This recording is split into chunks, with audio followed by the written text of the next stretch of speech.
আমি আজি আলোচনা কৰিম paper C 1.2 Algebra Unit 1 or second subsection and roots of unity.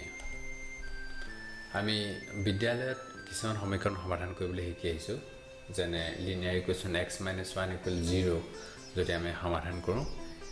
এটা ইউনিক সলিউশন x = 1 পাম একেধৰণে এটা quadratic equation x² - 1 যদি আমি সমাধান কৰো তেতিয়াহলে আমি দুটা ইউনিক সলিউশন পাম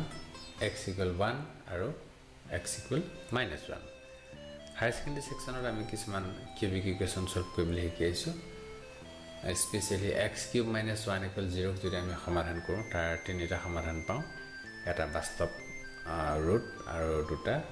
কমপ্লেক্স ৰুট আমি ওমেগা আৰু ওমেগা স্কয়াৰ বিষয়ে আলোচনা কৰি আছো যত ওমেগা = -1 + i√3/2 আৰু ওমেগা স্কয়াৰ = -1 - i√3/2 x³ - 1 যদি আমি ফ্যাক্টৰাইজ কৰো তেতিয়াহলে আমি ইয়াৰ দুটা ফ্যাক্টৰ পাম এটা হল x - 1 আৰু আনটো x² + x + 1 গতিকে x - 1 = 0 আৰু x² + x + 1 = 0 আমি সমীকৰণ দুটা সমাধান কৰি প্ৰথমটোৰ পৰা আমি এটা ৰিয়েল ৰুট পাম x = 1 আৰু সেকেন্ডটোৰ পৰা আমি দুটা কমপ্লেক্স ৰুট পাম হেকেটা হ'ব -1 + i√3/2 আৰু আনটো হ'ব -1 - i√3/2 ইয়াৰ যিকোনো এটা ওমেগা বুলি ধৰা হয় আৰু আনটোক ওমেগা স্কয়াৰ বুলি ধৰা হয় যেহেতু আমি প্ৰথমটোক স্কয়াৰ কৰিলে আমি দ্বিতীয়টো পাম একেধৰণে আমি দ্বিতীয়টোক স্কয়াৰ কৰিলে প্ৰথমটোক পাম হেয়ে আমি ইয়াৰ যিকোনো এটাক আমি ওমেগা বুলি ধৰিব পাৰোঁ গতিকে এই ধৰণে আমি linear equation in single variable আমি কেনেকৈ সমাধান কৰে অৰ্থাৎ এটা চলকত ৰৈখিক সমীকৰণ সমাধান কৰি কেনেকৈ এটা সমাধান পাব পাৰোঁ এটা quadratic equation সলভ কৰি কেনেকৈ আমি দুটা সমাধান পাব পাৰোঁ আৰু cubic equation সলভ কৰি আমি কেনেকৈ তিনিটা সমাধান পাব পাৰোঁ এই বিষয়ে ইতিমধ্যে আলোচনা কৰি আহিছো এতিয়া আমাৰ উদ্দেশ্যটো হ'ল যে যিকোনো পাৱাৰৰ কাৰণে x⁴ n - 1 = 0 আমি কেনেকৈ সমাধান কৰিম সেই বিষয়ে আমি ইয়াত আলোচনা কৰিব লাগে গতিকে and roots of unity বুলি ক'লে আমি x⁴ n - 1 = 0 সমীকৰণৰ সমাধানবোৰক আমি বুজিম গতিকে ইয়াৰ পৰা আমি n টা ডিস্টিংক্ট ৰুটস পাম বা ডিস্টিংক্ট সলিউশনস পাম our aim is to find all complex solutions of x⁴ n - 1 = 0 গতিকে আমাৰ and roots of unity অৰ্থাৎ and roots বিলাক উলিওৱা মানে আমি x⁴ n - 1 = 0 সমীকৰণটো আমি সমাধান কৰাকে বুজিম য'ত n টো যিকোনো এটা ধনাত্মক অখণ্ড সংখ্যা আমি সমাধান কৰিবলৈ যোৱাৰ আগতে কিছুমান কথা পুনৰ আমি মনত পেলাব লাগিব ইতিমধ্যে আমি আলোচনা কৰি আহিছো যে যিকোনো এটা কমপ্লেক্স নাম্বাৰক আমি ৰেক্টেংগুলাৰ ফৰ্মত z = x + iy ফৰ্মত লিখো য'ত I = বা iota = √(-1) ইয়াৰ পোলাৰ ৰিপ্ৰেজেন্টেশনটোৰ বিষয়ে আমি আলোচনা কৰি আহিছো z = r cos θ + I sin θ বুলি লিখিব পাৰোঁ য'ত modulus z = r √(x² + y² আৰু argument of the complex number θ = tan inverse y/x এইখিনি কথা ছাত্ৰ-ছাত্ৰীসকলে নিশ্চয় জানে এটা যদি আমি polar ৰিপ্ৰেজেন্টেশনটো z = r cos θ + I sin θ r ৰ ভ্যালুটো যদি আমি 1 পুট কৰোঁ তেতিয়াহলে আমি দেখিম যে z = cos θ + I sin θ হ'ব গতিকে এই ধৰণে আমি এটা কমপ্লেক্স নাম্বাৰৰ যদি তাৰ মডুলাছটো 1 হয় তেতিয়াহলে তাক cos θ + I sin θ ফৰ্মত লিখিব পাৰোঁ আমি এতিয়া আৰু এক ধৰণে আমি cos θ + I sin θ লিখিব পাৰোঁ হেয়া হল e⁻i θ = cos θ + I sin θ অৰ্থাৎ cos θ + I sin θ কমপ্লেক্স নাম্বাৰটোক আমি e⁻i θ বুলি লিখিব পাৰোঁ ইয়াক আমাৰ অইলাৰ্ছ ফৰ্মুলা বুলি কোৱা হয় গতিকে এই অইলাৰ ফৰ্মুলাৰ অতিকৈ আমাৰ প্ৰয়োজন বহু ক্ষেত্ৰত আমাৰ ইয়াৰ ব্যৱহাৰ আমি প্ৰপাৰ্টিকেলত দেখিবলৈ পোৱা যাব বিশেষকৈ আমাৰ and roots of unity বিষয়ে আলোচনা কৰোঁতে বা ডি মইভাৰ্ছ থিওৰেম আলোচনা কৰোঁতে ইয়াৰ খুব ব্যৱহাৰ দেখিবলৈ পোৱা যাব সেইকাৰণে ছাত্ৰ ছাত্ৰীসকলে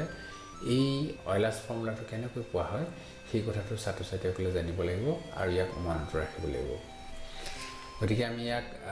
অইলাৰ্ছ ফৰ্মুলাটো কেনেকৈ নিৰ্ধাৰণ কৰা হয় সেই বিষয়ে আলোচনা কৰাৰ আগতে আমি আৰু দুই এটা কথা আমি ৰিকল কৰিব লাগিব সেয়া হ'ল আমি I to the power 1 equal to I আমি জানো I square কৰিলে -1 I cube কৰিলে -I to the power 4 কৰিলে 1 I to the power 5 কৰিলে I এইখিনি ছাত্ৰ ছাত্ৰীসকলে নিশ্চয় অতি সহজে বুজিব পাৰে বা জানে ইয়াত মন কৰিবলগীয়া কথাটো একেধৰণে আমি আৰু এটা দেখুৱাই লৈছোঁ I to the power 9 equal I to the power 10 equal to -1 গতিকে এই ধৰণে যেতিয়া আমাৰ পাৱাৰটো 4n ফৰ্মত থাকিব ইয়াত 4 into 1, 4 into 2, 4 into 3 গতিকে 4 মাল্টিপল হিচাপে যদি পাৱাৰটো থাকিব তেতিয়াহ'লে সদায় ইয়াত 1 ওলাব আৰু যদি 4n প্লাছ আমি তলত দেখাইছোঁ গৈছে 4n plus 1 ফৰ্মত যদি থাকে ইয়াত যেনেকৈ 9 equal to আমি লিখিব পাৰোঁ 4 into 2 plus 1 গতিকে এই 4n plus 1 ফৰ্মত যদি থাকে তেতিয়াহ'লে আমাৰ I to the power 4n plus 1 equal to সদায় I ওলাব আৰু যদি 4n plus 2 ফৰ্মত যদি পাৱাৰটো থাকে তেতিয়াহ'লে -1 হ'ব যেনে 10 টো আমি 4 into 2 plus 2 লিখিব পাৰোঁ একেধৰণে যদি আমি 4n plus 3 ফৰ্মত পাৱাৰটো থাকে যেনেকৈ আমি 11 টো লিখিব পাৰোঁ 4 into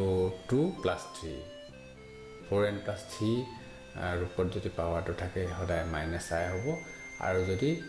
পাৱাৰটো যদি মাল্টিপল অফ 4 হৈ যায় তেতিয়াহ'লে ই সদায় ইকুৱেল 1 হ'ব গতিকে এইখিনি কথা ছাত্ৰ ছাত্ৰীসকলে মনত ৰাখিব লাগিব ইয়াৰ উপৰি আমি অইলাৰ্ছ ফৰ্মুলাটো নিৰ্ধাৰণ কৰিবৰ বাবে আমি কিছুমান ফাংচনৰ এক্সপানশ্যনটো জানিব লাগিব যিবিলাকক আমি টেইলৰ্ছ এক্সপানশ্যন বুলি ক'ম ছাত্ৰ ছাত্ৰীসকলে প্ৰথমখন পেপাৰত যেতিয়া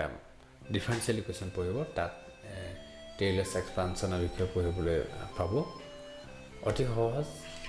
ছাত্ৰ ছাত্ৰীসকলে মনত ৰাখিবলৈ নিশ্চয় টান নাপাব e to the power x equal to আমি 1 plus x square by factorial 2 এই ধৰণে আমি লিখিব পাৰোঁ ইয়াত আমি এক্সপোনেনচিয়েল ফাংচনটোক আমি এটা এক্সপানশ্যন দেখুৱাইছোঁ এই এক্সপানশ্যনটো টেইলৰ্ছ এক্সপানশ্যন বুলি কোৱা হয় ডিফাৰেনচিয়েল ইকুৱেশ্যনত ছাত্ৰ ছাত্ৰীসকলে পঢ়িবলৈ পাব যে ইয়াত মন কৰিবলগীয়া কথাটো হ'ল যে ওপৰত xৰ পাৱাৰটো ক্ৰমান্বয়ে বাঢ়ি গৈছে আৰু একেধৰণে তলত ফেক্টৰিয়েলৰ আগত থকা সংখ্যাটো ক্ৰমান্বয়ে বাঢ়ি গৈ আছে আৰু দুটা ফাংচন ইয়াত দেখুৱাইছে আমি ট্ৰিগনমেট্ৰিক ফাংচন এটা sin x আনটো cos x দুইটা তুলনা যদি আমি কৰোঁ যে sin x ত সদায় কি হয় আমি অড পাৱাৰবিলাক আহিছে আৰু cos x ত ইভেন পাৱাৰবিলাক আহিছে ইয়াত আমি 1 টোক আমি x to the power 0 বুলি ধৰিব পাৰোঁ গতিকে cos ত আমাৰ ইভেন পাৱাৰ আৰু sin ত অড পাৱাৰবিলাক আহিছে আৰু ইয়াত সাইন বিলাক দুইটাতে অল্টাৰনেটিভলি পজিটিভ নেগেটিভ হৈছে প্লাস মাইনাস এনেকুৱা ধৰণে যাব চেঞ্জ হৈছে একেধৰণে কছটো প্লাস মাইনাস ফৰ্মত সাইন বিলাক চেঞ্জ হৈছে আৰু ওপৰত xৰ পাৱাৰটো যিমান থাকিব ফেক্টৰিয়েলৰ আগত সংখ্যাটো সিমানে হ'ব গতিকে ছাত্ৰ ছাত্ৰীসকলে নিশ্চয় অতি সহজেই আমাৰ এই তিনিটা এক্সপানশ্যন মনত ৰাখিব পাৰিব এই তিনিটা এক্সপানশ্যন আমি ব্যৱহাৰ কৰি অইলাৰ্ছ ফৰ্মুলাটো আমি নিৰ্ধাৰণ কৰিব পাৰিম তলত দেখুৱাইছোঁ আমি ইতিমধ্যে পালোঁ এক্সপনেনচিয়েল ফাংচনৰ এক্সপানশ্যনটো e to the power x plus 1 plus x plus এই ধৰণে আমি পাই আহিছোঁ গতিকে যদি আমি xৰ ঠাইত যদি আমি i থিটা পুট কৰোঁ তেতিয়াহ'লে কেনেকুৱা হ'ব ছাত্ৰ ছাত্ৰীসকলে নিশ্চয় বুজিব পাৰিব xৰ ঠাইত আমি i থিটা পুট কৰিলোঁ গতিকে e to the power xৰ ঠাইত e to the power i থিটা হ'ল xৰ ঠাইত i থিটা আমি চবতে xৰ ঠাইত i থিটা পুট কৰিলোঁ ইতিমধ্যে আমি আলোচনা কৰি আহিছোঁ যে i পাৱাৰবিলাক কেনেকুৱা হ'লে কি সংখ্যা পাম আলোচনা কৰি আহিছোঁ গতিকে i স্কুৱেৰ কৰিলে আমি -1 পাম কিউব কৰিলে -i to the power 4 কৰিলে 1 to the power 5 কৰিলে +i তাৰপিছত i to the power 6 হ'লে মাইনাছ পাম এই ধৰণে আমি ইয়াক এক্সপাণ্ড কৰিলোঁ আমি এতিয়া যদি আমি ৰিয়েল পাৰ্টবিলাকক অৰ্থাৎ i নথকা টাৰ্মবিলাকক যদি আমি ছেপাৰেট কৰোঁ তেতিয়াহ'লে আমি আৰু i থকা টাৰ্মবিলাকক আমি অৰ্থাৎ ইমাজিনেৰী টাৰ্মবিলাকক যদি আমি ছেপাৰেট কৰোঁ তলত দিয়া ধৰণে আমি দুটা এক্সপানশ্যন পাম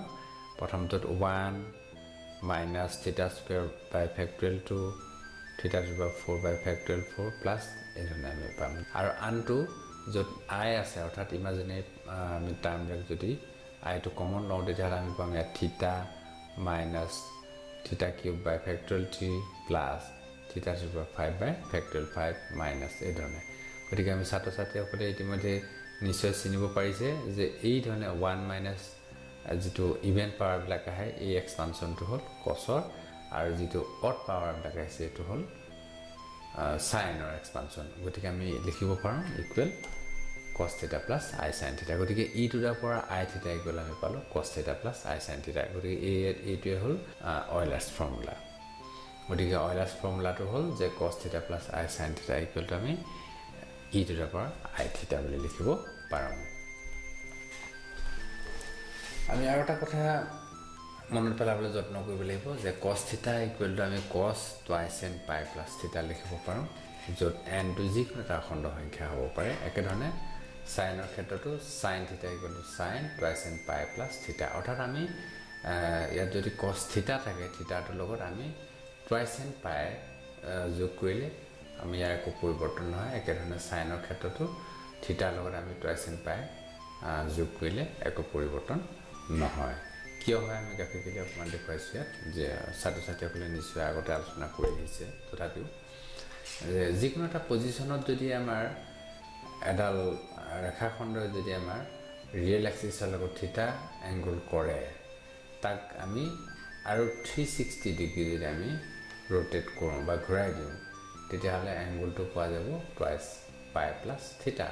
কিন্তু ৰেখাডালৰ পজিশনটো একেটাই হ'ব একেধৰণে আমি টুৱাইছ পাই কে যদি আমি ৰোটেট কৰি গৈ থাকোঁ তেতিয়াহ'লে আমাৰ এই ৰেখাডালৰ পজিশনটো সদায় একেটাই থাকে সেই কাৰণে আমাৰ থিটাৰ লগত যদি আমি টুৱাইছ n পাই প্লাছ কৰোঁ য'ত n টো যিকোনো অখণ্ড সংখ্যা হ'ব পাৰে যেনেবা n টো 1 হ'লে টুৱাইছ পাই 2 হ'লে 4 পাই 3 হ'লে 6 পাই এই ধৰণে আমি টুৱাইছ পাই কে যদি বহাই গৈ থাকোঁ তেতিয়াহ'লে আমি পজিশনটো একেটাই পাওঁ সেয়েহে আমাৰ cos theta equal to twice n pi plus theta হয় একেধৰণে সাইনৰ ক্ষেত্ৰতো sin theta equal to sin twice n pi plus theta হয় ছাত্ৰ ছাত্ৰীসকলে মনত ৰাখিবলৈ ইয়াৰ প্ৰয়োগ আমি পিছত দেখিবলৈ পাম এতিয়া cos theta equal to cos twice n pi plus theta আৰু sin theta equal to sin twice n pi plus theta কেনেকৈ পোৱা যায় আমি বুজিলো এতিয়া আমি cos theta plus I sin theta তেতিয়াহ'লে আমি কেনেকুৱা ধৰণে লিখিব পাৰোঁ যে থিটাৰ ঠাইত প্লাছ twice n pi কৰি দিব পাৰোঁ একেধৰণে ইয়াতো sin থিটাৰ ঠাইত আমি sin twice n pi plus theta কৰিব পাৰোঁ এতিয়া 1 অৰ মানে এক সংখ্যাটোৰ পোলাৰ ৰিপ্ৰেজেন্টেশনটো কেনেকুৱা হ'ব আমি আগতে আলোচনা কৰি আছো যদিও আগৰ পাঠসমূহত তথাপি ইয়াত দেখুৱাইছো যে 1 ক আমি লিখিব পাৰোঁ cos 0 plus I sin 0 যিহেতু cos 0 মান 1 আৰু sin 0 মান 0 গতিকে এইটো পাৰ্ট 0 হ'ব আৰু cos 0 মান 1 হ'ব গতিকে আমি 1 equal to cos 0 plus I sin 0 বুলি লিখিব পাৰোঁ ইতিমধ্যে ছাত্ৰ ছাত্ৰীসকলে ওপৰত দেখিছে যে আমাৰ ইয়াত যদি থিটা থাকে তাৰ লগত আমি twice n pi যোগ কৰিলে একো পৰিৱৰ্তন নহয় ইয়াত যেটা আমাৰ 0 আছে গতিকে 0 লগত আমি twice n pi যদি আমি যোগ কৰোঁ তেতিয়াহ'লে আমাৰ একো পৰিৱৰ্তন নহয় সেই কাৰণে আমি কি কৰিছো 0 লগত twice n pi যোগ কৰিছো মানে twice n pi পাইছো একেধৰণে সাইনটো 0 লগত twice n pi যোগ কৰিলে twice n pi হ'ব আমি গতিকে 1 অৰ জেনাৰেল যেটো পোলাৰ ৰিপ্ৰেজেন্টেশন হেতু হ'ব 1 equal to cos twice n pi plus I sin twice n pi যাক আমি e to the power I twice n pi বুলি লিখিব পাৰোঁ যেহেতু ইতিমধ্যে আমি পঢ়ি আহিছো যে cos theta plus I sin theta equal e to the power I theta হয় গতিকে আমাৰ ইয়াত থিটাৰ পৰিৱৰ্তে twice n pi আছে গতিকে এটো e to the power I theta পৰিৱৰ্তে আমাৰ e to the power I twice n pi হৈছে গতিকে ছাত্ৰ ছাত্ৰীসকলে নিশ্চয় বুজিব পাৰিছে যে আমি 1 সংখ্যাটোক আমি দুটা ফৰ্মত এটা লিখিছো আমি পোলাৰ ফৰ্মত আৰু আনটো আমি এক্সপোনেনশিয়েল ফৰ্মত অৰ্থাৎ অইলাৰ ফৰ্মত আমি ইয়াত লিখিছো গতিকে এই ছাত্ৰ ছাত্ৰীসকলে দুইটা কথা মনত ৰাখিব লাগিব আমাৰ পৰৱৰ্তী কালত যেতিয়া আমি একৰ ৰুটস বিলাক উলিয়াম তাত আমাৰ খুব প্ৰয়োগটো দেখিবলৈ পাম সেই কাৰণে 1 equal to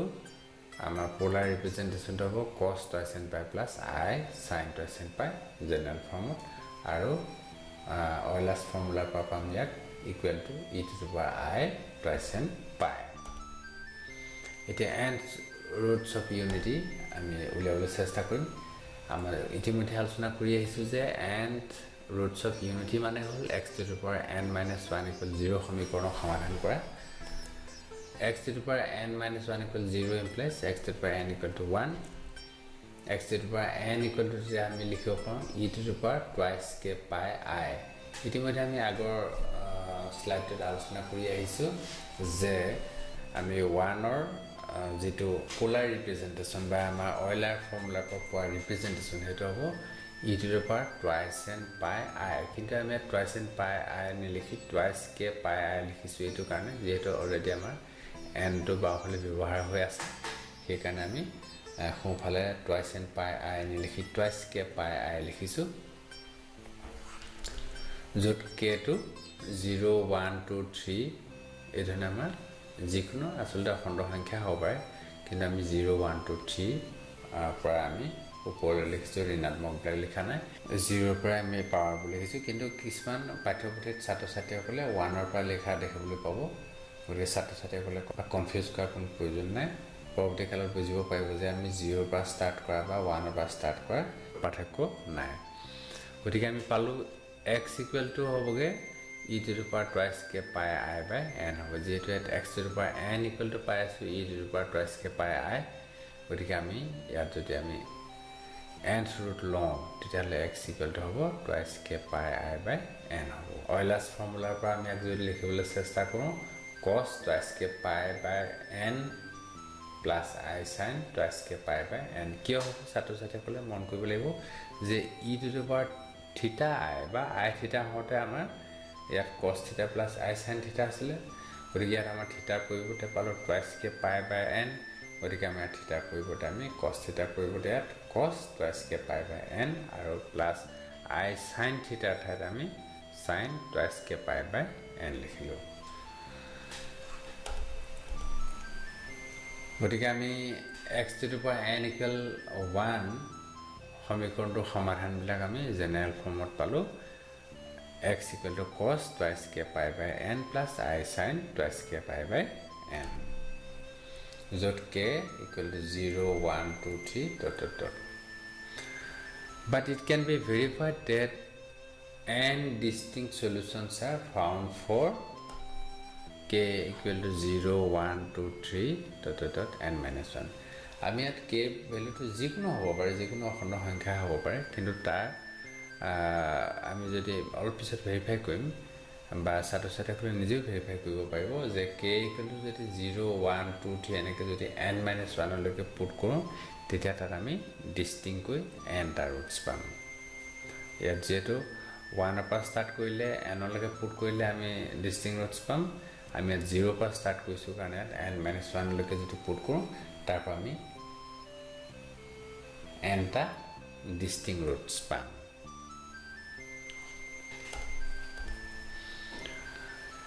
for k equal to n plus 1 n plus 2 twice n minus 1 the relation x equal to cos twice k pi by n plus I sin twice k pi by n will give same values এটি কথা মন কৰিবলগীয়া কথা যে ইতিমধ্যে কৈ আহিলোঁ যে k ভ্যালুটো 0 ৰ পৰা n minus 1 লৈকে যিখিনি ভ্যালু দিব সেইখিনি ডিষ্টিং হ'ব বুলি ইতিমধ্যে ক'লোঁ n minus 1 ৰ পিছত আমি পাম n n plus 1 n plus 2 এনেকুৱা ধৰণে আমি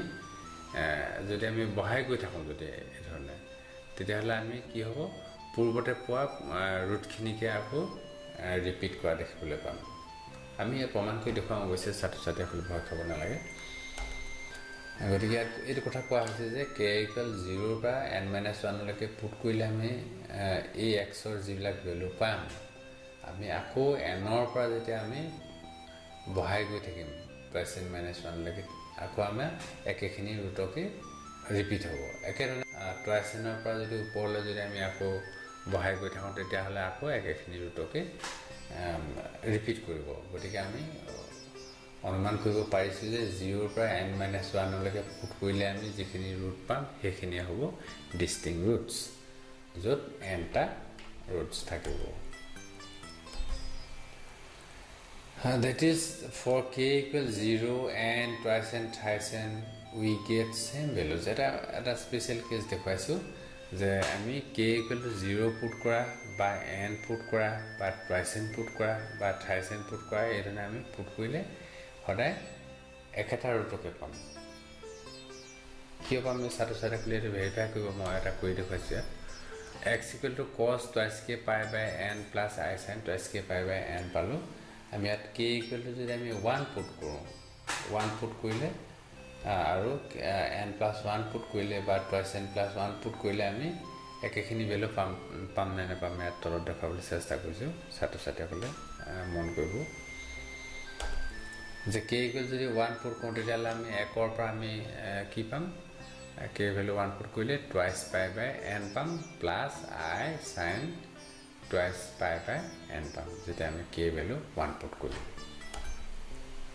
ইয়াতে কৈছো k ভ্যালু 1 পুট কৰাৰ লগে twice pi by n plus I sin twice pi by n হয়